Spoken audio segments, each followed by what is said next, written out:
అంటే నేను ఆర్టిస్ట్ని, ఫైన్ ఆర్ట్స్ చేశాను. 200 పైన డిఫరెంట్ ఛానల్స్లో ఆర్ట్ షోస్ కూడా చేశాను. తర్వాత నాకు వరల్డ్ రికార్డ్స్ ఉన్నాయి. సురభి, తానా వీళ్ళంతా కూడా నన్ను జడ్జిగా కూడా పెట్టుకున్నాను. 50 కంట్రీస్ పెయింటింగ్స్ది అయినప్పుడు నన్ను జడ్జిగా నేను ఉన్నాను. ఇంకా అంకుల్ నన్ను ఫస్ట్ టైం బ్లెస్ చేశాక ఇదంతా జర్నీ తర్వాత జరిగింది. సో మానస థియేటర్స్, రామచంద్రరావు గారు, రఘుశ్రీ గారు ఎవరిని ముట్టుకున్నా అది బంగారం అయిపోతుంది. అది ఎగ్జాంపుల్ నేను. నెక్స్ట్ మా అమ్మాయికి కూడా టాప్ మోడల్ ఇండియా 2022 అయింది. తర్వాత ఆవిడ మిస్ గ్లోబ్ అయింది, మళ్ళీ టాప్ 15 వచ్చింది. అండ్ బ్లెస్సింగ్స్ అంటే అదేదో స్టోరీ ఉంది కదా, టచ్, గోల్డ్ టచ్ అనమాట. గోల్డే కాదు, ఇంకే ఏదైనా ఎక్సలెంట్ ఉంటే ఆయనకి అదే చెప్పచ్చు. సో ఇక్కడ వచ్చిన పెద్దలందరికీ కూడా నా నమస్కారాలు. అంకుల్ నన్ను ఎంకరేజ్ చేశారు. నేను యాక్చువల్గా నార్త్ ఇండియాలో పెరిగాను. సో హిందీ నా లాంగ్వేజ్ బర్త్ నుంచి అదే నాకు తెలుసు. ఇక్కడ మ్యారేజ్ అయ్యాక ఇక్కడ సెటిల్ అయ్యాను. సో రాసేదాన్ని పోయిటరీ కూడా, పెయింటింగ్స్ అయ్యి నేను చాలా చేస్తాను. సో అది నాది యూట్యూబ్ ఛానల్ కూడా ఉంది, అపర్ణ ఆర్ట్స్ అని. ఇది ఒక 4 లైన్స్ ఈ న్యూ ఇయర్ కోసం రాశాను. ఇది అంకుల్కి డెడికేటెడ్, ఎందుకంటే ఆయన ఎంకరేజ్ చేసిన మూలనే రాశాను. ఇవాళే రాశాను వచ్చే ముందు. నవ్వర్ష్ మీద అనమాట. నవ్వర్ష్ అంటే ఇది మన హిందీ నవ్వర్ష్ కదా, మన Hindustan actually India. So నవ్వర్ష్ భరే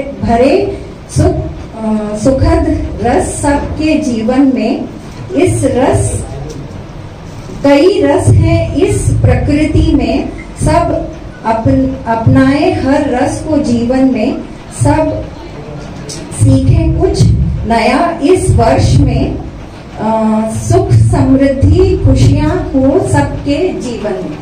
thank you.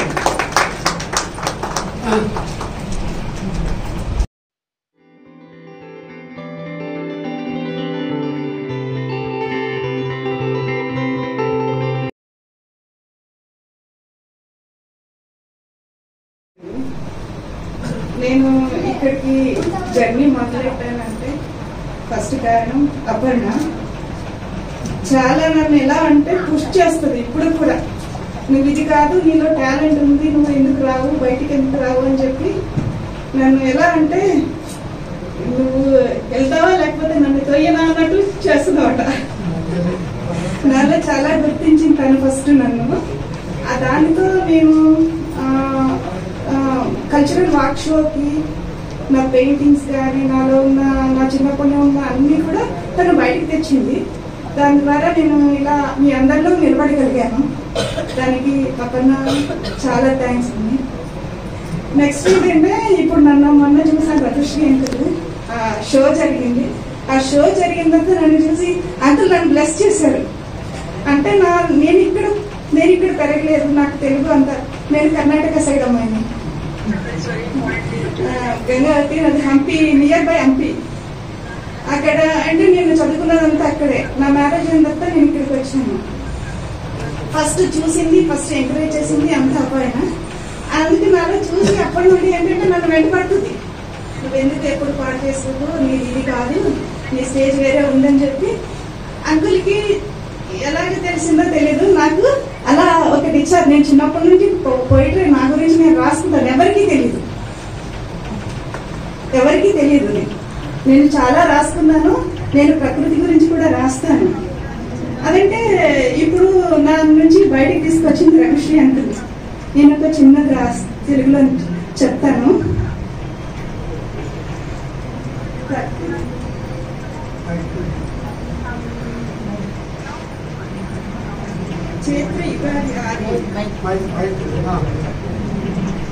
Chaitra Ugadi ఆది, ప్రకృతిలో వసంతం, మాటలకు అందని మనస్సులోని భావాలు మదిలో మెదిలే వసంత గీతాలు.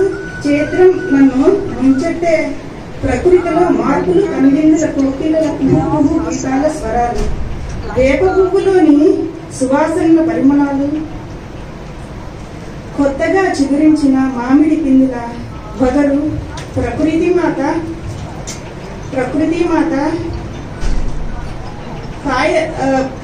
మనకు అందించిన తీపి పులుపుల ఉత్పాదనాల కలయికలో మానవ జీవితంలో కలిగే ప్రతి సంఘటన ప్రకృతిలో తీపి పులుపు చేదు కారం వగరు ఈ ఉప్పు ఇవన్నీ మేళవింపుగా ఉన్నప్పుడు మన జీవితాన్ని ఆస్వాదించాలని ఈ యుగాదికి నేను స్వాగతం పలుకుతూ నా జీవితంలో ఇంకా ఎన్నో ఇవన్నీ జరగాలి, అందరికీ ఈ యుగాది అందరికీ అన్ని మేళవింపుగా మంచి జరగాలని కోరుకుంటూ మీ అందరికీ నమస్కారాలు చెప్తున్నాను. Thank you so much.